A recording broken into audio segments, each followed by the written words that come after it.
النهارده بيبدأ الساعة 3:30 بعد منتصف الليل، وفي واحدة بتبقى نايمة وبيجيلها تليفون من واحد مجهول وبيقول لها إن هو من الشرطة وبيسألها إذا كانت في البيت لوحدها ولا في حد معاها، فبتقول له إن جوزها مسافر بره البلد وبنتها نايمة لوحدها في الدور التاني، فبيقول لها إنها تنفذ كلامه بالظبط عشان ما يكونش فيه خطر على بنتها، وإنها ما تقفلش الخط أبدا وتفضل معاه على التليفون، وإنها تفضل في الأوضة بتاعتها وما تقربش أبدا من شبابيك البيت لأن الشرطة محاوطة المكان كله، وإن في سفاح موجود في بيتها دلوقتي وبيقول لها ما تخرجش من البيت أبدا وهم هيأمنوا بنتها. وفجأة هي بتسمع صوت زعيق في التليفون إنهم خلاص قبضوا على المجرم وبيطلبوا الإسعاف عشان بنتها في خطر، فالست يا عيني ما بتستحملش من كتر الخضة والتليفون بيقع من إيديها وبتطلع تجري على بنتها. ومن ناحية تانية بيكمل الشرطي كلامه بيقول لها إنهم عملوا فيها مقلب وكانوا بيهزروا معاها وإن ده كان مجرد برنامج للمقالب، وفعلا بيظهر مجموعة شباب وهم بيصوروا رد فعل الست على المقلب وبيتريقوا على الست وعلى رد فعلها، وبيبقوا مسجلين اللي حصل كله عشان ينزلوه على النت وعدد المشاهدات يزيد. وبيبقى صاحب القناة اسمه روي ومعاه كمان موزلي وبرادلي، وبنروح في الوقت ده لسام هو قاعد بيكلم حبيبته واللي بيبقى اسمها بايتون، وبنعرف ان في مشاكل كبيرة ما بينهم وبين بعض، بس بيدخل له برايدلي من باب الخلف وبيفجعه وهو بيصوره، وبيقول لسام ايه رأيك انه نعمل حفلة في بيتك طالما اهلك بقى مسافرين وانت قاعد لوحدك وكده، وهو بالمرة نعمل مكالمات المقالب دي في الناس، واننا المرة دي هنعمل المقالب لوحدنا لان باقي الفريق ما بيردش علينا فهنعتمد على نفسنا المرة دي. فبيوافق سام على الفكورة دي، فبيتصلوا بمحل البيت اللي حبيبة سام شغالة فيه وبيطلبوا منها بيتزا وبيدولها عنوان البيت اللي قدام بيت سام، وبيفضلوا يعملوا مقالب في الناس. بيبقى سام مطمن انه محدش هيعرف رقمه عشان هو عنده برنامج ما بيخليش الرقم يظهر، فبالتالي بيظهر رقم سام على تليفون الشخص اللي بيرن عليه انه رقم مجهول، لحد ما يبقى حظهم في واحد عارف انهم بيعملوا مقلب وبيسألهم لو كانوا مستمتعين باللي بيعملوه، انهم اكيد حاسين بالقوة عشان مستخبيين ورا سماعة تليفون وعمالين يلعبوا في الناس ويضايقوهم، لكن جه الدور ان حد هيشيل من على وشهم ابتسامتهم الصفرة دي، والحد ده هيكون هو. فبيقفل برادلي السكة في وش الشخص ده وبيروحوا يتصلوا برقم البيت اللي قدامه وبيقولوا له ان في عصابة بتتنكر في عمال البيت ده عشان يتأكدوا في حد في البيت ولا لا، واخر الليل بيسرقوه، وبيبقى موزلي صاحبهم هو اللي عامل التوصيل ده وبيفرجوا عليه، وصاحب البيت بيجري وراه بالشومة على اساس انه من العصابة اللي تسرق البيوت، وبيفهم موزلي ان ده مقلب رايق وبيروح عشان يتخانق معاه، فسام بيقرر انه يشتري البيتزا عشان ما تتخصمش من مرتب موزلي، وبيقول لهم موزلي انه مش فاضي يلعب معاهم دلوقتي عشان هو عنده شغل، ولما بيدخلوا عشان ياكلوا البيتزا بيلاقوا ان الرقم اللي كلمهم من شويه المجهول بيرن عليهم تاني وبيقول لهم ان ليلتهم باذن الله هتكون سودا على دماغهم وانهم لازم يسمعوا كلامه وما يقفلوش المكالمه مهما حصل، وما بيردش عليه تاني، بس الراجل ده بيفضل يتصل كتير جدا ويزن عليهم لغايه ما بريدي بيزق وبيرد عليه، فالمتصل بيقول لهم ان ليلتهم لسه هتبدا وان المتعه لسه هتبدا كمان شويه، وبيبقى المتصل ده عارف اسم بريدي ومعلومات شخصيه عنهم، فبيترعب بريدي لانه بيبقى عارف ان التليفون ده ما بيظهرش الارقام، فبيخافوا من كلامه لما بيقول لهم انتوا شتمتوني وانا هلعب معاكم لعبه حلوه خالص مالس هتعجبكم، بس المره دي هتكون بشروطي وقوانيني انا، ومش هتنتهي اللعبه دي غير لما اشوفكم وش لوش بنفسي، بس اهم حاجه ما حدش يقفل الخط يا اما هتبقى ليلتكم سودا يا حبايب قلب. بس فجاه بيلاقوا الباب بيخبط فبيفتكروا الراجل المرعب ده اللي كان بيكلمهم وبياخدوا شومه وبيقفوا ورا الباب على اساس يفتحوا له دماغه، بس بتطلع في الاخر بايتون صاحبتهم وجايه تودلهم البيتزا اللي طلبوها، وكان المفترض موزلي اللي يوصل البيتزا ده، بس بيتفاجئوا لما بيعرفوا منها انه اختفى من بدري ولسه ما ظهرش، واستغربوا اكتر عشان هم اصلا من الاول ما طلبوش بيتزا، فسام ما بيحطش حاجه وبيروح يتكلم شويه مع بايتون وبيبقى عاوز يعرف منها هي ليه عاوزه تسيبه، فبتقول له انها عاوزه وقت تفكر فيه وتهدى هترجع له لما تكون كويسه، وبتنزل وبتسيبه عشان ترجع شغلها، بس بريدي بيتفاجئ لما بيلاقي المجهول اللي على التليفون ده بيقول له المره الجايه ما تفتحش الباب يا حلو، وانا عارف ان بايتون كانت موجوده هنا، فبيبقوا هيتجننوا حرفيا ومش عارفين ايه اللي بيحصل وبيخافوا بيقفلوا التليفون الارضي، بس بيلاقوا رساله جات لهم على التليفون بتاع سام وبيقول لهم فيها لما الباب يخبط المره الجايه محدش يفتحه، وبيبقى بريدي وسام محتارين جدا مين اللي يعرف عنهم كل المعلومات الدقيقه دي، فبريدي بيقول لسام استنى كده يا سام كل المعلومات دي الواد موزلي صاحبنا هو الوحيد اللي عارفها بالتفصيل كده، واكيد بايتون بتتعاون معاه عشان يتقنوا المقلب لاننا عملنا فيهم مقلب الصبح، وبيقتنعوا انه هو هزار خلاص، بس فرحتهم بخيبتهم ما بتكملش لان في رساله مشوشه بتتبعت على التليفون والمجهول ده كاتب لهم فيها انا مش موزلي، وبيلاقوا التليفون الارضي رن والصوره بقت واضحه، فبيتصدم بريدي لما بيلاقي امه وابوه متكتفين ومربوطين، وبيقول لهم المجهول ده ما تقفلوش الخط لمصلحه ابوك وامك، بس سام بيقفل الخط في وشه وبيقول لبريدي هم في بيتك دلوقتي واحنا لازم نكلم الشرطه عشان تروحوا تنقذهم، بس لما بيجوا يحاولوا يتصلوا بالشرطه بيتصدموا لما بيلاقوا كل المكالمات بتتحول تلقائيا للبني ادم المجهول ده وهو اللي بيرد عليهم، فبريدي بريدي بيقول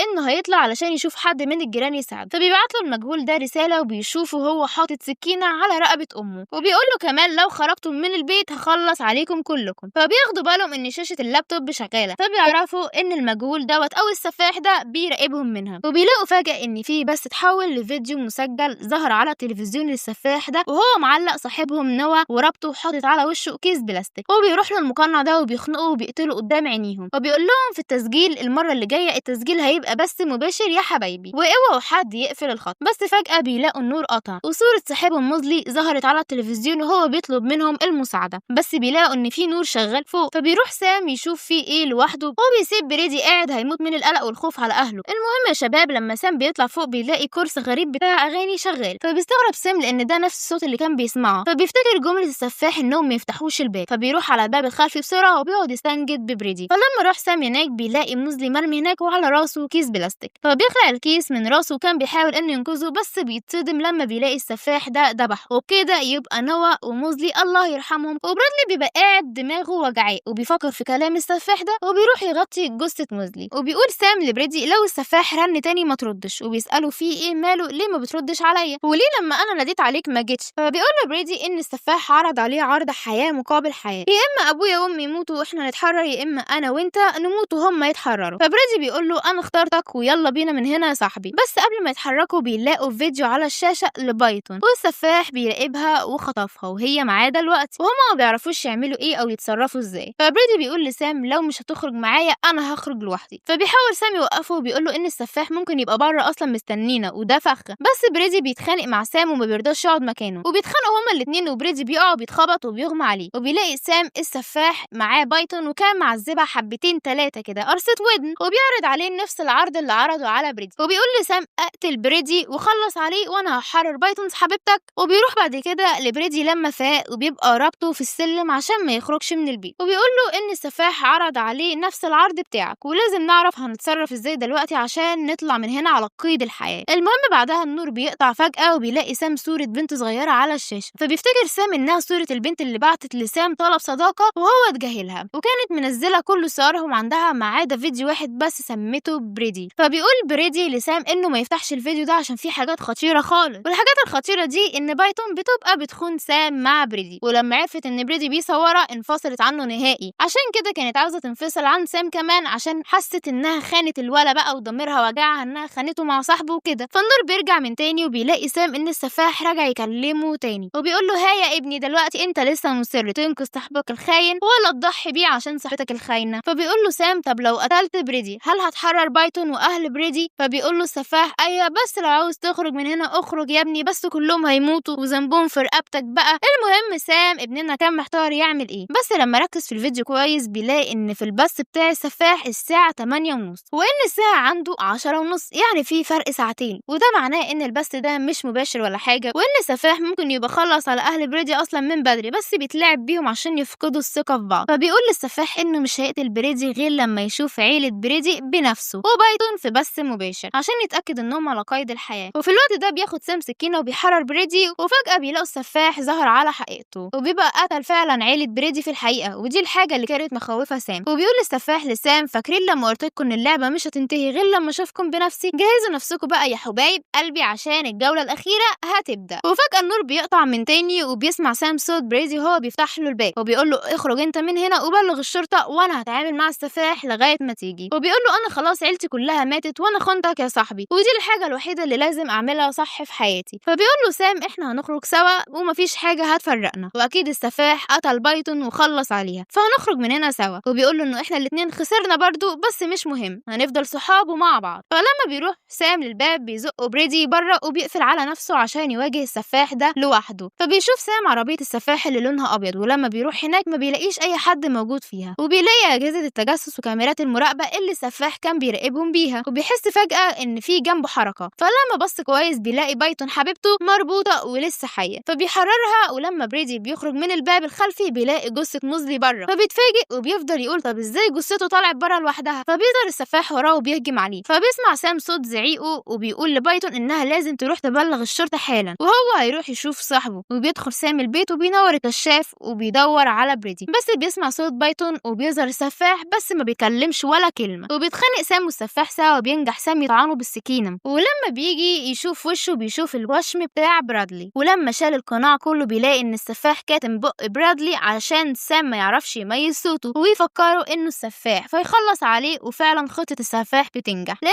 سام فعلا بيخلص على بريدي بالغلط. بس فجأة بيظهر السفاح لسام بنفسه فبيسأله سام طب انت ليه عملت فيا كل ده؟ فبيقول له السفاح فاكر من فترة كبيرة لما عملت مقلب في مراتي الساعة 3 الفجر، هي خرجت بعد مكالمتك تدور على بنتي بس هي ما لقتش البنت في سريرها، فاخدت مسدس وحست بحركة عند الباب وضربت نار وطلعت انها قتلت بنتي بالغلط بسبب حالة التوتر والرعب اللي كانت فيها، وما استحملتش مراتي فكرة انها خلصت على بنتها فانتحرت، فانت ضيعت عيلتي كلها مني وبنتي اللي اسمها ايزي اللي هي بعتت لك طلب الصداقة اصلا. والسفاح خرج مسدسه وضرب نار على سام، بس بعد شوية سام بيفوق وبيلاقي ان هو لسه عايش وان السفاح ما ضربوش بالنار ولا حاجة، وبيلاقي في ايده مسدس وسكينة. ولما بيخرج بره بيلاقي بريدي صاحبه اللي طعنه بالسكينة، ولما راح لبايتون حبيبته لقاها ميتة والسفاح ضربها بالنار مكانه، فبيتصدم سام جدا لان السفاح سابه وما خلصش عليه عشان يلبسه كل تهم القتل دي بتاعه صحابه لان السكينة والمسدس كانوا في ايده. وبكده تبقى حياة سام اتدمرت خالص بسبب المقالب التافهة اللي كانوا بيعملوها في الناس. والشرطة لما مسكته وقبضت عليه صرحت ان بعد ما سام اكتشف خيانة بايتون ليه مع برادلي صاحبه قتلهم كلهم وقتل عيلة برادلي كمان انتقاما منه. وبكده حبايبي فيلمنا يكون انتهى على كده. لو عجبكم لايك وشير واشتراك في القناة وفعلوا زر الجرس وقولولي في التعليقات لو عجبتكم نوعية افلام الرعب ولا لا. وسلام.